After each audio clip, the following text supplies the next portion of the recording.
The Chaser Report is recorded on Gadigal land. Striving for mediocrity in a world of excellence. This is the Chaser Report.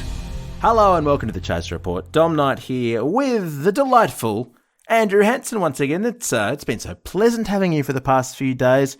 Just very relaxed and I'd say I'm missing Charles, but I'm just not. No, I don't miss him at all, Dommy, and I'm sorry to say that he'll be back at some point. I don't want to turn people off the podcast, I don't want to encourage people to. Don't click unsubscribe, because I'm sure there'll be another interesting host popping along soon. I wouldn't be so sure of that at all. But no, it's been good. There's you for now, thank goodness. Oh yeah, no, it's been good here, Dommy. Now, today, just a teaser. What are we going to look at today, Dommy? I've brought in something about home renovations. Oh, how relatable. There's an interesting thing that people are doing to their homes, which is they're installing playground equipment inside the house. So we're going to look at that. I mean, at last. And in a society where we can train artificial intelligence bots to write entire university essays, you would think a society that could do that would have solved baby poo. And yet we haven't. I want to brainstorm some solutions a bit later. Good, yes. I'd like some tips on that myself, actually, because I have very young children, and sometimes I have to change myself too. Sure. Oh, that's always awkward when you both shut yourself. Big night out. So that would be good. But no, tell me about the renovation situation, Hansen. What are people doing? Well, I haven't a home to renovate really, but it's nice to dream, isn't it? This is, look, if you ever get on the ladder, Dommy, I'm just reading this from the news. It's not something that I know anybody who's done this, but apparently people have been adding a certain type of playground equipment to their houses. Really? On the inside, and it's particularly happening in Melbourne, according to the report I read. Now, I want you to guess, first of all. I'll give you a few options of what you think maybe people are installing in their house. Oh, goodness. What do you think it is? Well, do you think it's I've got to adjust from Melbourne. I'm going to bear this in mind. Yep, tell me. Oh, yeah, do a bit of Melbourne adjusting, of course. Think, this is okay. Because Melbourne's always at the forefront. I've mentally donned black for this conversation. That's right, and doing really creative, unusual things that are cool. So are they putting roundabouts in their houses? Or water play areas with spouts and fountains, rock climbing walls, or slippery slides. Oh, goodness. I mean, I would have thought in Melbourne you'd put all of the above. The thing that seems most obvious to me is water play areas, because given Melbourne's climate, there'd only be about 3 months of the year when you can use an outdoor water play area. Oh, 3 minutes. So having an indoor water play area would make a lot of sense in the bathroom, or maybe even just the lounge room. Just have some spurting fountains, one of those buckets that tips over. I think that'd be very charming. That's a very good guess, and I can see it. I could certainly see the trend extending one day to that, but I haven't. According to the article, that's not happening at the moment. The correct answer is rock climbing walls. Oh, of course. Now, you've seen those things that, some of them are at playgrounds. They've got little handholds on them and little footholds. Yes. And sometimes you see them you see really tall ones. And I think it's a hobby called bouldering. Bouldering. Right. It's called bouldering, apparently, just climbing up those walls. Very nice. Looks incredibly dangerous because you don't wear protective gear. Of course not. There is a padded floor. But people are putting them in their homes. There's very bizarre photos of, like there's a place that looks like it's got a kitchen, and in the kitchen is this bloody multicoloured rock climbing wall with protruding handholds. It'd be an interesting thing with the kitchen cupboards, wouldn't it? Because you wouldn't know which was the cupboard handle and which was the bouldering thing you're supposed to climb up. I'm just wondering how high the ceilings are in these houses. It would have to be a high ceiling. Yeah, it would only work, presumably, in a very high-ceilinged home, you would think. And yet, looking at some of these pictures, there are some very cramped-looking little rooms. Where you're going sideways. Slightly off about 6 inches off the ground. Because I've seen these in gyms. They look enormously fun. Where you climb up, and it's like a 2 or 3 story wall they've got in between, sort of in an atrium area, and you climb up and you strap yourself onto a safety thing, and I've never had the strength or the fitness to even attempt it, but I aspire one day to being able to kind of climb up and do that. But in the house, what a sensible One day, idea. Dom. When you're old. So save it for your old age. Yeah, that's right. But what a good idea if you just put, the nice cutlery or something, or put the coffee pods, whatever it is, on an upper shelf that you can only get to with rock climbing. You'd make fitness part of your everyday routine. Oh, you would, yeah. The treats. I mean, I think you should, the chocolates you should probably put up high, and that would sort of deter you, or at least force you to exercise on your way up. I mean, I think if the baby monitor was up on the top of a rock climbing, the baby's crying, you're not sure what's going on, quick, I'll just scramble up the rock wall, and you'd probably have an adrenaline burst. You'd probably zoom up there. I think it's a great idea. I mean, I don't think we should stop at a rock climbing wall either, Dommy. Is there another type of playground equipment that you'd like to install inside your home? I was hoping it was going to be slippery dips, to be honest, because that to me, it's just the best form of transportation yet devised. I've been to a few places over the years where they put in slippery slide indoors, and there was a trend for a while there of art galleries doing it. Did they? I went to one in New York at a place called the New Museum. I know they did it in the Tate. The Tate Modern in London has this giant turbine hall, a huge room, and they put a massive slide in there. And I love the genius that thought that something that was just an objectively fun idea from a playground, you could pass off as modern art and get these galleries to build these giant stainless steel. And the one in New York went down 3 stories. You had to take the lift to the top of the building and go down by a slippery slide. And it was much better than a lift. Oh, well, that's much fun. faster. That is fun. See, that could work in a in a house or an apartment that has an internal staircase. I think to replace the staircase with slippery slide would be terrific. I think it would, and you can climb. My daughter could climb up a slippery slide when she was 2 or 3. She was amazingly good at climbing up them, actually, in the right shoes. Yeah, I don't think it's a problem. It might be a bit hard to take a cup of tea up, but other than that, it'd be brilliant. Much better than a spiral staircase. Yeah, I wouldn't mind seeing one of those, actually. Maybe a roundabout too, I think could be quite fun, just in the middle of the living room. Especially if the TV show that you're watching isn't that interesting. Oh, totally. You could just hop on the little roundabout and have a spin. You get dizzy instead. That would be very enjoyable. Flying fox, particularly in those old homes with a long corridor. Oh, yeah, yes. You could just imagine the doorbell goes. You need to get there quickly. You just jump on the flying fox to the front door. And zoom. And ideally, it would end, you'd burst through the window, an open window at the end. You could launch off like just like one of those rope swings at the edge of a lake. Yes. Or a billabong. You could have one of those next to the front door. It's the fastest way to get from A to B. I think why don't we have them in malls? Yeah, it would make more sense. And slippery dips. I mean, my local mall, you've got to walk. There's so many travelators to get from level 3 down to the ground floor. It takes several minutes. Yeah. If they just had slides and flying Absolutely, foxes, Dommy. It'd save so much time. Not just malls, but I think serious places of business should have slippery slides too, and flying foxes to get around, inside a bank, for example, or government motor office. Registry. Yes. Yeah. I mean, if they had roundabouts in the queuing area, people wouldn't get bored and angry. They'd be having such a brilliant time on the roundabout that their number would come up to get their license renewed or whatever, and they'd be genuinely sad that they had to stop playing. It would vastly improve the place. So would a climbing wall, I reckon. I mean, if That's true. And those nets, the rope nets that there are. Yeah, the sort of rope climbing thing. Some of them look like spider webs. Very useful. You've seen those sort of spider web shaped rope climbing things. Absolutely right. I think they'd be very useful in all kinds of one of those in a Centrelink environment. A Centrelink should have lots of those, I reckon. And I wouldn't be averse they mire you in a metaphorical web of bureaucracy. Why not do it with a physical rope web? Yes.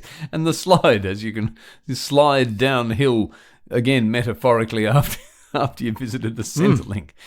You could just slide down out of it. Well, it'd cheer you up. It'd be the only way to enjoy visiting Centrelink would be on leaving the office to do it via slide as your, hopes and dreams plummeted along with you going down the slide. It would be a rich metaphor, I agree. But, think of the Parliament House in Canberra. They've got that giant hill. Oh, it is. And they've recently fenced it off to stop people rolling down it, begging which for a is slide. tragic.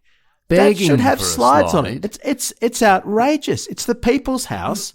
Give the people slides on it. Yeah, that's true. The People's House, and yet it has no backyard fun stuff to speak of. Does it? What about a slip and slide? It should have a pool, should have a backyard. But if it's the people's house, it should have a backyard pool that we can slide into. Every Year 6 group dragged along to Parliament House, to take an interest in the workings of democracy, could be visiting a giant slippery dip. And imagine if at the start of the parliamentary proceedings, when the Speaker entered, and, they all had to rise, and it was the start of the day, what if the Speaker entered via flying fox? Well, exactly. I think it would be terrific, wouldn't it?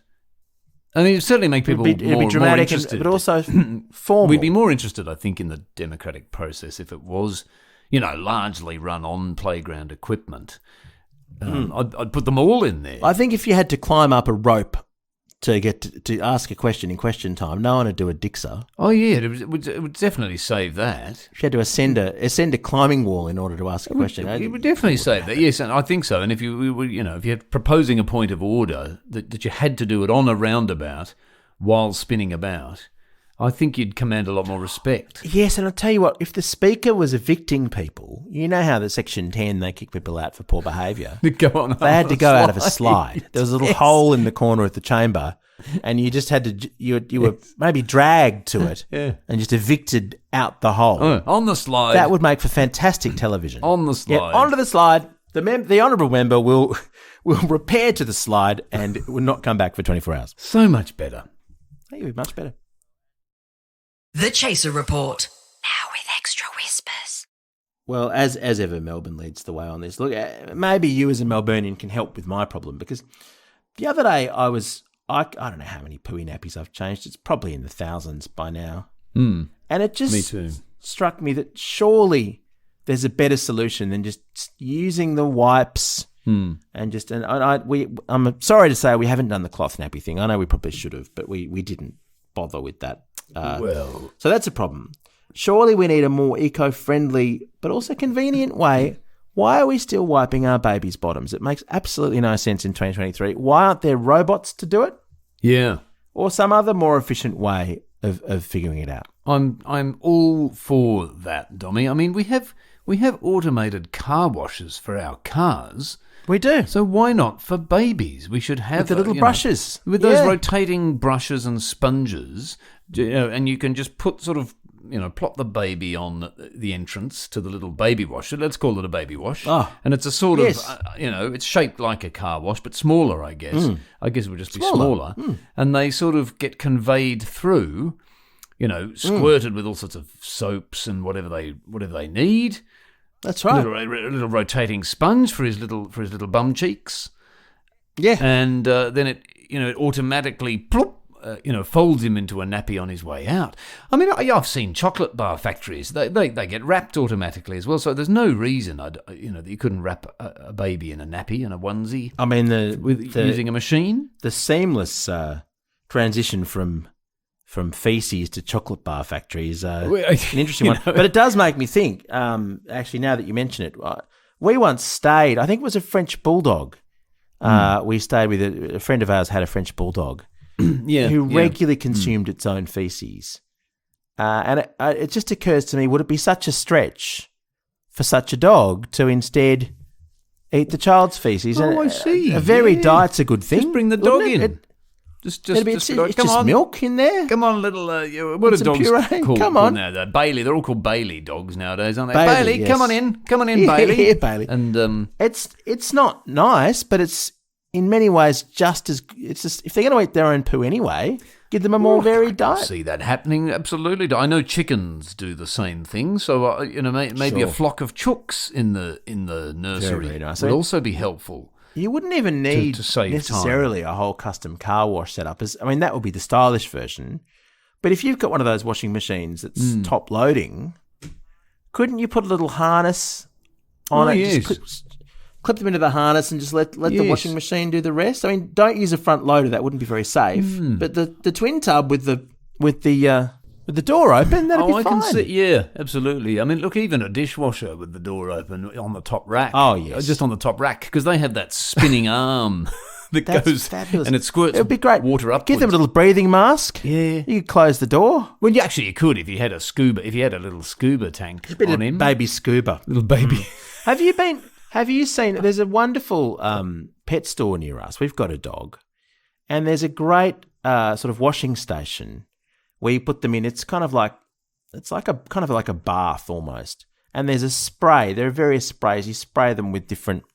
There's soap and foam and all that kind of stuff, and it's an amazing system. I haven't seen this. Why have we solved this for dogs and not babies? How interesting. I have not seen this one. No, that sounds very interesting. It's quite like a car wash. Okay. No, I'm not across that. But also, having solved that problem and saved all that time and no more pooey nappies and no more poo, what about the feeding side of things? Why are we giving babies bottles? It takes so much time. Bottles and little puree. Why can't we teach them to fend for themselves? I'm thinking like a bird bath arrangement. Oh, I see. Yes, absolutely. Yes, a bird. And how exactly? What would the baby do, Dommy? Well, they'd lap. They gently lap at the milk. I was going to say, I thought a bird bath might be a bit sort of tall for a baby to reach, but I know it could be a low one. I mean, look, my dog is much stupider than my baby, and the dog can drink out of a bowl. Why can't the baby? Yeah, just come along a bit. Well, or a tube. I mean, I thought, if you could pre-blend all the. I mean, baby food is generally mushy in general, mushy. But I think you could extend this into late childhood and even teenage years if you were able to just pre-blend all the food into a puree and, whack it in a tank with a tube. Yeah. And they could just, when they're feeling a bit peckish, they can just sort of go past and suck it out. Absolutely. What a good idea. I mean, if you're thinking about, the bottles, they're trying to be like the human breast, right? That's the thing that we've invented that is most like the human breast. Clearly, it's not actually the baby bottle. It's the goon bag. How do we not have goon bags full of milk where they can just sort of go and squirt a little bit of that? In backyards across Australia, people famously hang goon bags from Hills hoists for parties. Yeah. Why not use that for baby formula? You could do that for the baby, couldn't you? It would be fun for the baby too to sort of crawl around and around in a circle. Yeah. Getting the milk out of the goon bag while it spins around the Hills hoist. It'd be blast. The other thing I was thinking of trying now that my baby's a little bit older, she still hasn't got teeth yet, but you can't tell me that those little milk bottle shaped lollies wouldn't be just as nutritious for my daughter as the proper formula. Oh, well, they're made of milk. It looks like milk. I think they're made of milk, Tommy. I think they're good. They would be. I think those little lollies are good for you. It's like, I mean, and she doesn't have teeth. No. Just give her the teeth lollies. You know those teeth lollies? If she's wanting to have a chew, pop a couple of those in her gut. What a good idea. Brilliant. I'm just thinking, setting these things up, letting my baby roam free with no nappy, just randomly drinking from bird baths or something like that. Yeah. I think it'd teach her resilience. We want free range. I don't want to be a helicopter parent. In fact, I don't want to pay any attention at all. She can fend for herself. I think you've done a good job there, Dom. I'm with you every step. She'll grow up faster and she'll have more independence, I think. Good luck, darling. Curious from Road. We're part of the Iconoclast Podcast Network, and we'll catch you next time. Bye.